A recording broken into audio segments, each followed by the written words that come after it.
Boa noite. Tudo bem com vocês, irmãos? Que bom, graças a Deus. Também estou bem. Estamos continuando aí com a nossa série aí de estudos do Caleb. E hoje vou falar um pouco para vocês de Mateus 5, Sermão do Monte. Nós vamos estudar um pouquinho disso aí. Antes de entrarmos no assunto propriamente dito, quero reforçar aqui com vocês, se vocês já devem estar sabendo. Se você ainda não está sabendo, é porque você não está prestando atenção no momento dos anúncios, mas nos dias 4, 5 e 6, nós teremos aqui, de outubro, teremos o Congresso Teológico de Música. Nós vamos falar de música aqui na igreja, assuntos a respeito do tema, e na sexta-feira vamos falar um pouquinho sobre história da música e instrumentos musicais, como eles surgiram, como eles eram na Bíblia, como eles se desenvolveram. Nós vamos falar no sábado sobre conflito de gerações, por que uma geração gosta de uma música, por que outra geração gosta de outra, como resolver mediar esses conflitos. Instrumentos de percussão, se eles são permitidos, baseado na Bíblia Sagrada, baseado no Espírito de Profecia. Vamos falar também sobre diferença entre música sacra, secular e profana, e muitos outros assuntos. E no domingo, especificamente, vai ser falado sobre o efeito da música na mente. Como a música funciona na sua cabeça, se ela pode alterar a sua mente, se ela pode colaborar com a sua mente. Isso vai ser tratado no domingo. Então, divulgue esse Congresso Teológico de Música e participe, muito importante será. Para começarmos aqui no nosso assunto de hoje, eu convido a igreja que entre em oração comigo. Grande Deus, querido Pai, nós vamos aqui agora abrir a sua palavra e que o Senhor aqui seja quem vai falar, Pai. Eu seja apenas um instrumento que, apesar de mim, ó Deus, e através de mim, a mensagem seja passada, Deus. Me anima, quebra o meu orgulho e me faça passar aquilo com eloquência, ó Deus, a sua mensagem. Que cada pessoa aqui também, ó Deus, com o Espírito Santo, que Ele traga à minha mente tudo que eu estudei e que Ele também, ó Deus, esteja na mente das pessoas que estarão ouvindo agora. É o que eu te peço em nome de Jesus. Amém. Irmãos, o Sermão do Monte é não sei, não posso dizer, não consigo dizer ainda que consegui entendê-lo por completo. Mas, estudando ele traz muitas coisas à mente. Medo, incompreensão, surpresa, muitos assuntos. Antes de entrar diretamente neste assunto, eu quero tratar assim, por exemplo, falar um pouco de fracasso, que às vezes é uma das sensações que eu tenho quando eu leio o Sermão do Monte. Assim, por que fracasso? Porque assim, o que é o fracasso? É o contrário do sucesso. É basicamente isso, né? Então, o fracasso, uma pessoa que fracassou, por exemplo, eu tenho um determinado objetivo, eu não alcancei ou fracassei, né? Então, uma pessoa fracassada é um termo muito forte, né? Fala assim, essa pessoa é uma pessoa fracassada. É uma coisa muito forte. Mas algumas vezes nós podemos nos sentir fracassados. Quando eu leio o Sermão do Monte, às vezes eu me sinto fracassado. Porque o ideal de Deus é muito alto. Quando eu leio o Sermão do Monte, quando eu chego naquela parte que diz assim, ó, olha, ouviste o que foi dito aos antigos, não matarás. Mas eu digo a você, se você sem motivo se irar contra o seu irmão, você já o matou no seu coração. E quantas vezes eu não odiei? E é muito rápido. E muitas outras coisas que Jesus fala no Sermão do Monte. Fala assim, se te pedirem emprestado, empresta. Se te baterem, dá outra face. Se te obrigar a correr uma milha, vai com ele 2. E eu penso assim, eu não consigo seguir esses ideais aqui que Jesus está pedindo para mim. Eles são muito altos para mim. O ideal do céu é muito alto para mim. E eu posso me sentir fracassado em determinado ponto. Me sentir fracassado e não conseguir dar para Cristo aquilo que Ele pede de mim. E por que Jesus pediu essas coisas no Sermão do Monte? Tem um livro que ele é baseado no Sermão do Monte, que ele se chama assim, 10 coisas que eu gostaria que Cristo nunca tivesse dito. Ele está baseado no Sermão do Monte. E a gente vai começar a passar por aqui e a gente vai entender um pouquinho melhor. Abra a Bíblia de vocês em Mateus, no capítulo 5, a partir do versículo 1, que é onde começa aí o Sermão do Monte, e a partir dos primeiros versículos aí as bem-aventuranças. Nós vamos passar um pouquinho por elas.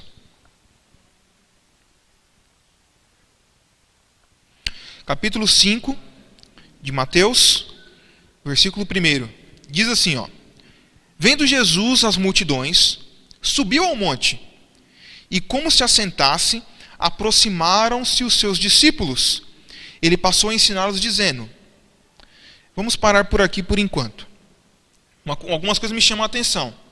Primeiro, Jesus subiu ao monte. Né? Na Bíblia, o monte sempre é um sinal de Jesus, da força de Deus. Né? Moisés, quando ele ia conversar com Deus, ele subia ao monte. Jesus, quando Elias e Moisés apareceram a ele foi ao monte. Jesus, quando foi orar para ficar mais perto de Deus, ele foi ao Monte das Oliveiras. O monte é um lugar importante. Então, se ele subiu ao monte para dar essas informações, era uma coisa muito importante. E o segundo, ele se assentou para falar. Na cultura judaica, quando você se senta para falar alguma coisa, é porque é algo muito importante. Porque, inclusive, quando nas sinagogas, na época de Jesus, era o seguinte: quando você ia ler a Bíblia, você sentava-se para ler a Bíblia, porque era algo importante. E depois a explicação ela até poderia ser dita em pé. Né? Então, quando Jesus, isso já me demonstra que o que Jesus está fazendo aqui é de extrema importância. Ele subiu ao monte e se sentou. Vamos seguir a leitura. Bem-aventurado, ou felizes, bem-aventurados os humildes de espírito, porque deles é o reino dos céus. Bem-aventurados os que choram, porque serão consolados.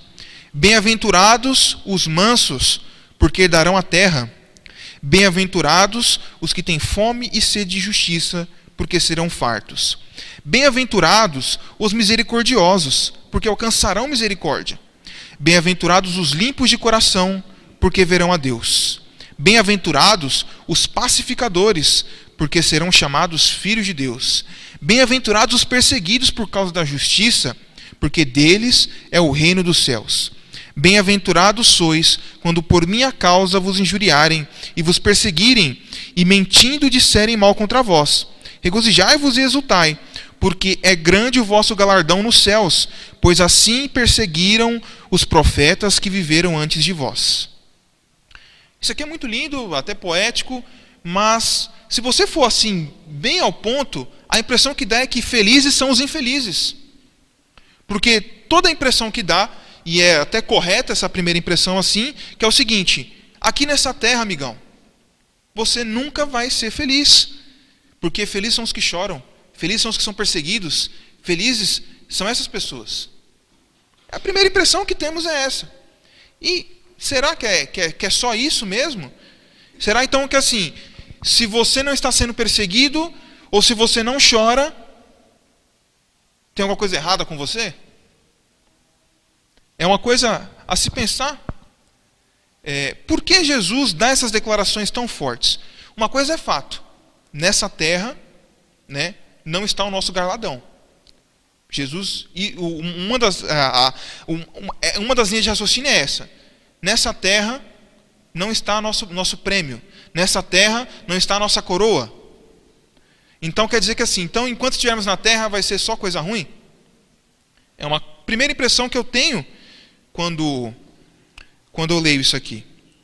E outra coisa, felicidade também é um conceito que no nosso mundo, como está, ele está meio invertido, meio errado.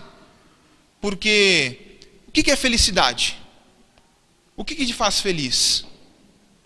Né? Alguns são motivos nobres. O que me faz feliz é minha família. O que me faz feliz é, sei lá, é um final de semana num campo onde eu posso contemplar a natureza. Motivos nobres? Bom. Mas muitas vezes a nossa felicidade também está em coisas. O que me faz feliz é o meu emprego. O que me faz feliz é ganhar dinheiro. O que me faz feliz é o meu carro. E muitas das vezes a nossa felicidade está baseada em coisas. E Freud, ele dizia que a felicidade ela é a realização de desejos. E ele chegou à conclusão que, se a felicidade é a realização de desejos, eu nunca sou feliz, porque um desejo me leva a outro. Porque quando eu sou jovem, eu desejo entrar na faculdade. E aí eu realizo esse desejo. Mas uma vez que eu entrei na faculdade, eu troquei o meu desejo. Agora eu desejo me formar, porque não basta entrar, tem que concluir. Uma vez que eu concluí o meu curso, realizei esse desejo, estou feliz por causa dele. Mas agora o meu desejo é outro. Eu desejo agora ter um emprego. Uma vez que eu consigo um emprego, eu desejo ter estabilidade e crescer dentro dele. E uma vez que eu desejo, eu nunca deixo de desejar. Então eu não estou feliz. Por quê? Porque o meu desejo e a minha felicidade estão em coisas. Isso acontece muito, por exemplo, eu desejo um celular novo. Eu quero o iPhone 11, lançou agora, né? Então, o meu desejo é ter. Ele custa, sei lá quanto custa o iPhone 11, mas se o 10 estava custando 8, o 11 deve estar custando 10. Então, o meu desejo é ter um iPhone 11. Então, eu me mato, gasto dinheiro de um carro num celular e eu tenho. Só que, estou citando muitos filósofos agora, vou também citar um pouco de Schopenhauer, que ele diz assim, ó, a busca da felicidade é a ânsia de ter e o tédio de possuir. Uma vez que eu consegui o meu iPhone 11, agora eu tenho ele. E aí isso começa a me entediar. E eu começo a olhar para outras coisas. Porque a gente está sempre em busca da felicidade. E agora, como é que a gente resolve essa situação? Primeiro, nós colocamos aqui que parece que felizes são os infelizes, né? Felizes os que choram, felizes os que têm fome e sede de justiça. Então, eles não têm justiça. Eles vão ter justiça quando? Né? Eles serão fartos de justiça quando Cristo vier. Então, assim, nunca é para essa terra. É sempre para uma terra futura. Então, a impressão que dá é, baseado na Bíblia, a sua felicidade está quando? Longe. Quando Cristo voltar. E baseado nessa terra, nos conceitos aqui humanos, dos filósofos, a sua felicidade está em querer possuir alguma coisa e quando realmente conseguir isso, você muda de paradigma. Eu já tenho agora, eu quero ter outra coisa. Então você nunca está feliz de verdade. Como que é isso? Seguindo, antes da gente trazer solução a isso, porque graças a Deus a Bíblia traz solução para tudo, vamos seguir a leitura do Sermão do Monte de Jesus. Vamos aqui a partir do versículo 21. Olha só. Ouviste o que foi dito aos antigos, não matarás. E quem matar estará sujeito a julgamento. Eu, porém, vos digo que todo aquele que, sem motivo, e notem, não sei se acredito que na Bíblia de todos deve estar assim, mas o sem motivo está entre colchetes. Estou certo ou estou errado? Está certo, né? E o que isso significa? Foi colocado por um escriba aí. O texto original não tinha sem motivo.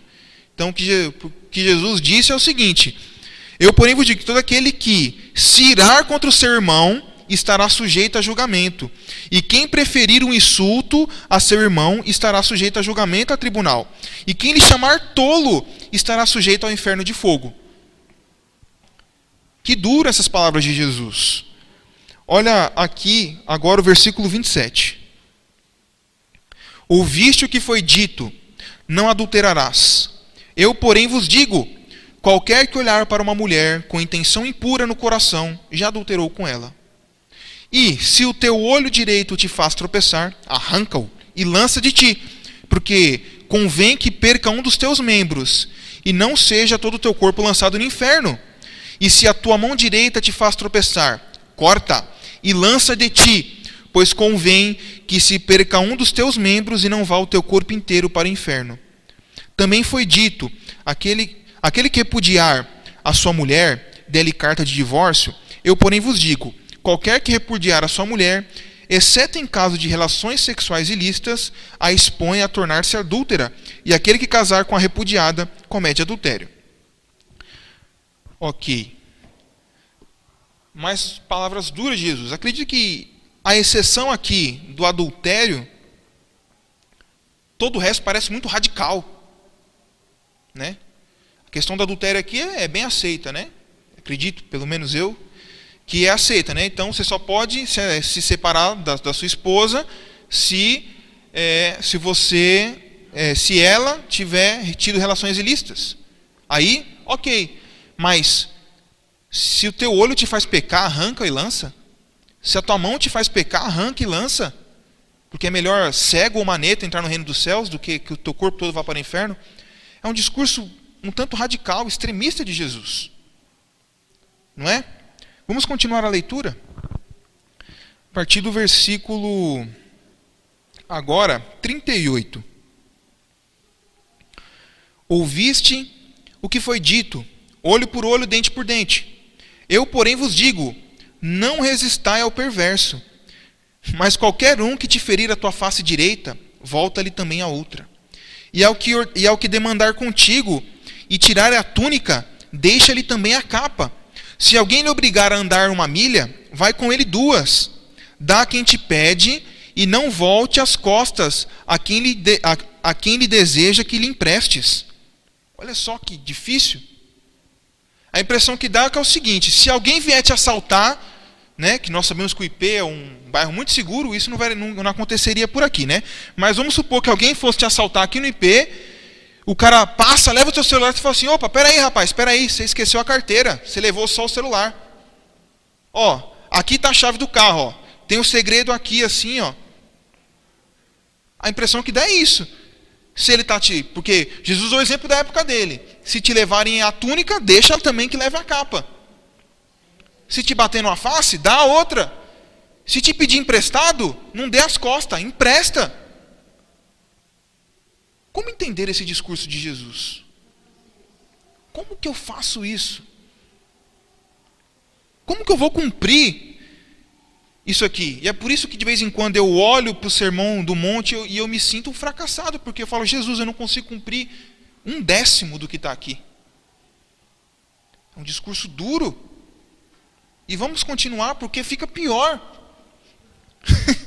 Diz assim, a partir do versículo 43.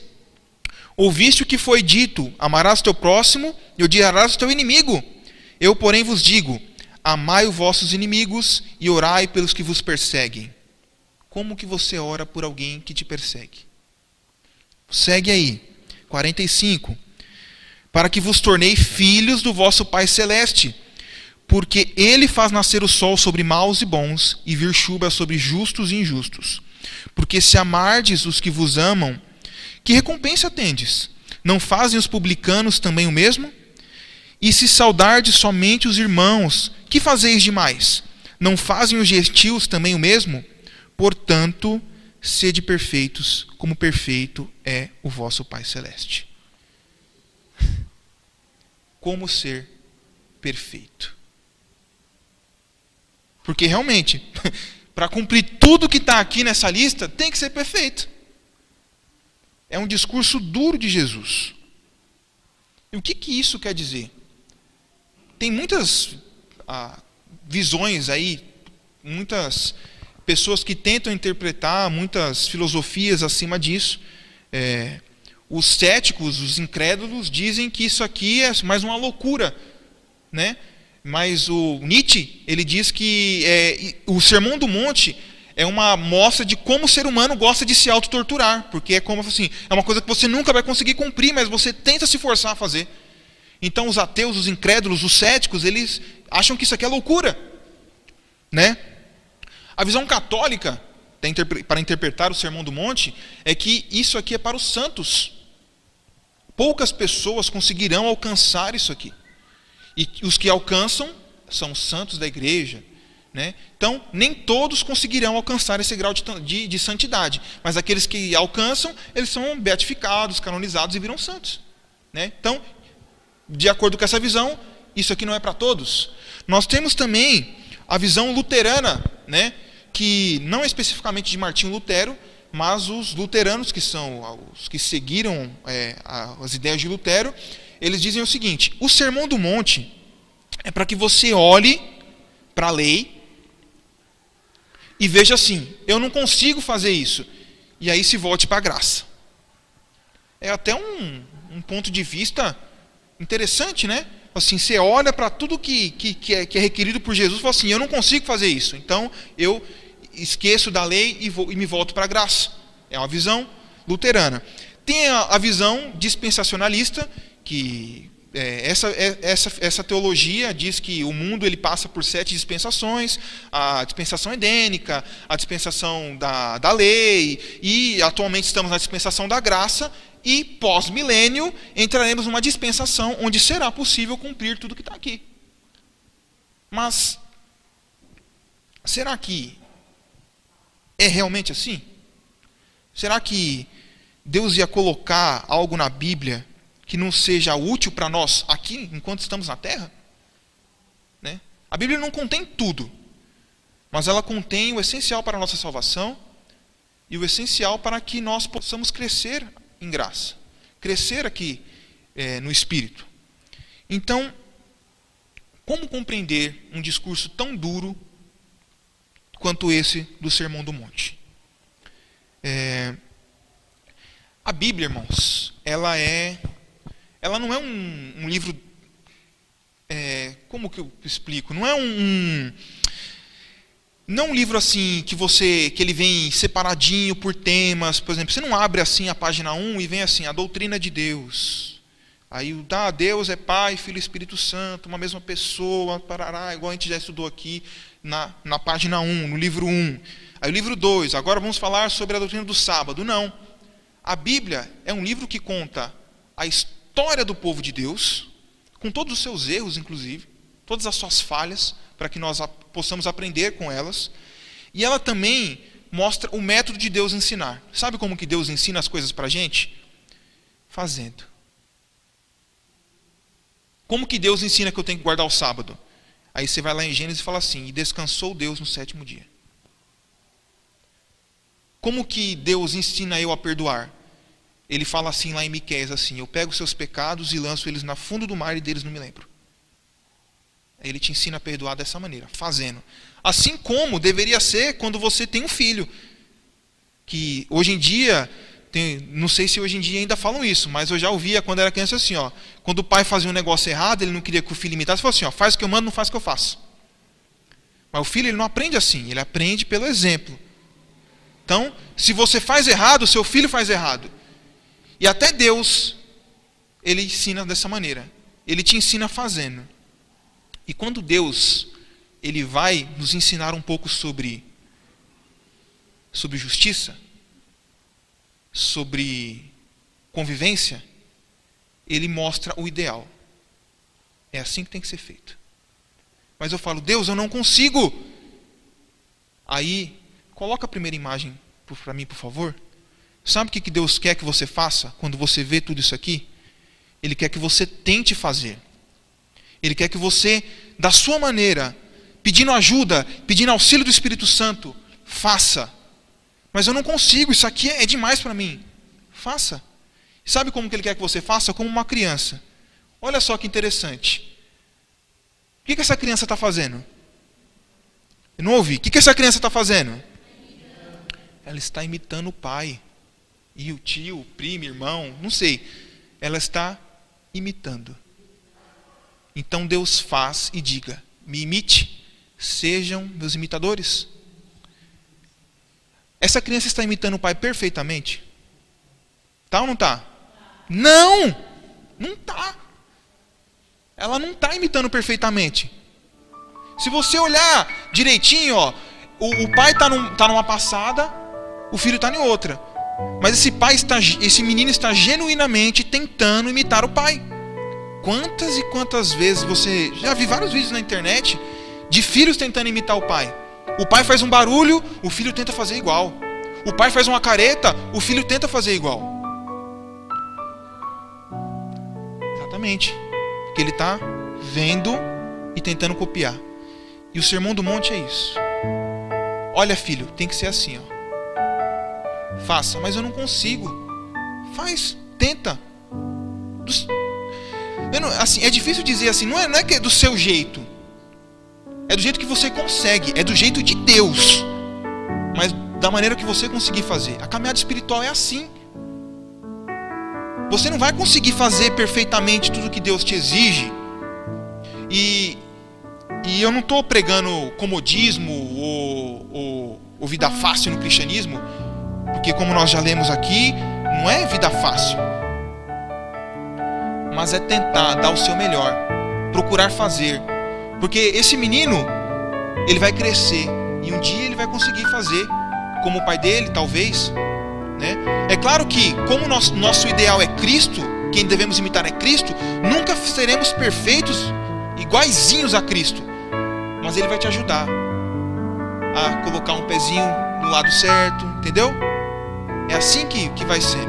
Ser perfeito na Bíblia não quer dizer inerrante, é estar no caminho. A palavra perfeição em grego, perfeito, nesse texto aqui, a palavra teleios, quer dizer estar no caminho.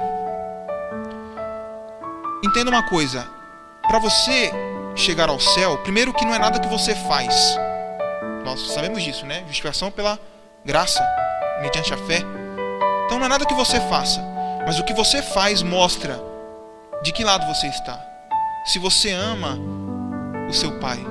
Porque o filho imita o pai, porque o pai é tudo para ele. Ele ama o pai dele, ele vê aquele ser que cuida dele. E aí ele imita o pai, porque aquilo é a coisa mais importante para o filho. O pai, aquela imagem que ele tem. Será que nós estamos buscando imitar a Deus? Estamos vendo o exemplo de Deus e seguindo Ele? Estamos querendo colocar o nosso pé? O pai é Deus. Entendeu? Estamos buscando imitar a Deus? Estamos buscando imitar ao Pai? Entende? Estar no caminho não significa... Porque quando estamos indo para o céu, não é uma corrida onde o primeiro lugar ganha uma medalha. Não é isso. Basta estar no caminho. A vida espiritual é difícil, é diferente para mim, é diferente para o Márcio, é diferente para o irmão José, é diferente para o Edivaldo, é diferente para a Mary, para a Neide. É diferente. Mas o importante é estar no caminho. Por exemplo, o ladrão na cruz, ele só entrou no caminho, ele não conseguiu caminhar nada. Mas ele entrou no caminho. Paulo, ele entrou no caminho e caminhou muito, um atleta espiritual. Mas os dois vão para o céu. Porque Paulo disse: a minha coroa já está reservada. E eu sei que ele vai para o céu. E eu sei que o ladrão do lado de Jesus, lado direito, vai para o céu. Por quê? Porque Cristo disse: eu te digo hoje, você vai estar comigo no paraíso. Então, o que fez, não foi o que Paulo fez ou o que o ladrão fez que colocou ele no céu, foi o sacrifício de Cristo. E mais uma vez eu digo, eu não estou pregando aqui vida fácil no cristianismo, não é isso. Sabe por quê? Porque quando você realmente ama Jesus e reconhece o sacrifício que ele fez por você na cruz, você busca agradar ao teu Pai, imitá-lo de maneira certa. Por exemplo, quando você peca, você magoa Jesus Cristo, você magoa Deus, você machuca o coração de Deus. Se você se importa com Ele, você não está preocupado com as consequências do seu pecado. Vou dar um pequeno exemplo que eu ouvi hoje. Vamos supor que entre um ladrão na sua casa e você mate esse ladrão. E aí você fala assim: se a polícia chegar aqui, eles vão me prender. Eu vou fugir do flagrante e depois eu volto e me apresento. Aí, enquanto você está fugindo, o que você está pensando? Você está pensando o seguinte: nossa, isso vai dar problema para mim, eles podem acabar me prendendo, eles podem ter entendido errado. E se esse ladrão tiver comparsa, se eles vierem atrás de mim, se eles forem atrás da minha família, meu Deus, eu posso perder meu emprego. O que você está pensando? As consequências do seu ato. Você não está pensando que você matou alguém, porque aquele ladrão não importava a vida dele para você. Agora, se você, por acaso, acerta uma pessoa que você ama, vamos supor que você tem uma coleção de armas antigas na sua casa, enquanto você estava limpando uma dessas armas, acidentalmente ela dispara e você mata a sua filha, o seu filho. Você iria fugir? Porque você se importa com aquela pessoa. Você não está preocupado nas consequências que aquilo que aconteceu. Você está preocupado porque você machucou alguém que você ama. Então, quando você tenta imitar a Cristo e você comete um ato falho, você não está preocupado com as consequências do seu ato, você está preocupado: eu machuquei alguém que se importa comigo. E Jesus te perdoa. Sabe por quê? Passa a próxima imagem, por favor. Porque Deus, ele não está preocupado, como eu já falei, com o que você faz. Conta uma história que um pai chegou em casa, e essa história nós usamos para encerrar o nosso sermão de hoje. Ele chega em casa e a filhinha fala assim: papai, que saudade que eu estava de você. Ele fala: é mesmo, filhinha? É. E olha só, eu aprendi a escrever. Ele fala: você aprendeu a escrever? Aprendi. Aí o pai, empolgado, fala assim: escreve aí, filhinha. Aí a menina começa a escrever. E ela escreve lá, empolgada, fazendo o melhor que ela podia. E o pai tá lá: nossa, filha, que bonito isso que você está escrevendo, que caligrafia linda. E a menina viu a empolgação do pai e falou assim: é mesmo, papai? É. E o que está escrito aqui? Aí o pai caiu a cara no chão, né? Só que ele deu uma boa resposta. Ele falou assim: filha, aqui está escrito que você não sabe escrever, mas também está escrito que você me ama muito. Quando você faz alguma coisa para Deus, você está fazendo isso aqui, ó, garrancho, rabisco. Nada que podemos entregar para Deus é bom. Nossas obras são trapos de imundícia para Deus. Mas Deus olha para o seu garrancho e diz: isso mostra para mim que você me ama, e eu aceito. O Sermão do Monte é isso. Siga Jesus, imite a Ele do seu jeito. Quando eu digo do seu jeito, não é de qualquer maneira. Você vai dar o seu melhor. Entendeu? Se você já é mais maduro, mais experiente, você já sabe andar melhorzinho, você vai dar o seu melhor. Se você está começando agora na fé, minhas pernas estão tremendo ainda, eu não consigo dar um passo firme, Deus te entende. Você está dando o seu melhor? Você está fazendo o que você sabe? Você está fazendo o que você pode? Deus olha para o seu garrancho e aceita ele. Então, irmãos, dê o seu melhor para Jesus. Ele vai aceitar.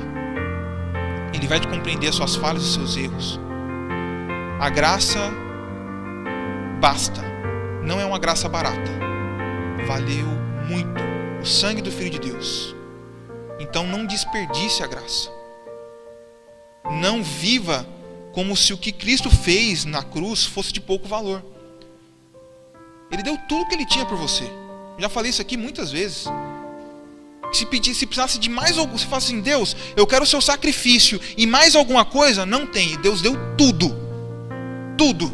Colocou tudo na mesa. E o que falta para você entregar toda a sua vida para Ele? Eu peço que vocês coloquem em pé. E agora nós vamos orar e pedir para que Deus quebre o nosso coração, para que Ele haja no nosso interior, para que nós possamos aceitá-lo de verdade como Senhor. Aceitar Jesus como Salvador, às vezes é muito fácil. Agora, aceitar Ele como Senhor da nossa vida é difícil. Oremos. Ó Deus, Tu és santo, ó Pai. Como podemos estar em Tua presença, ó Deus? É maravilhoso saber que, apesar de nossos pecados, ó Deus, o Senhor nos ama. Detesta os nossos atos de pecado, mas nos ama imensamente, Jesus. Age no nosso coração, ó Deus, e nos ajuda a nos livrar de tudo que nos afasta de Ti, ó Deus. Nunca conseguiremos chegar no ideal, o ideal do céu, o ideal de Deus. Ele é muito alto para nós. Mas conseguiremos, ó Deus, fazer o nosso melhor. Não é vida fácil, não é comodismo. É vida em espírito. É crescimento em graça, Deus. Nos ajuda a entregar a nossa vida. Que o Senhor seja Senhor, além de Salvador, ó Deus. Nos livra do mal, nos abençoa. Que cada pessoa agora vai para sua casa, que anjos as guiem, livrando de todo mal, Pai. Conduz todas as programações que vão acontecer nessa igreja. Abençoe nossa igreja, ó Deus. É o que eu te peço em nome de Jesus. Amém.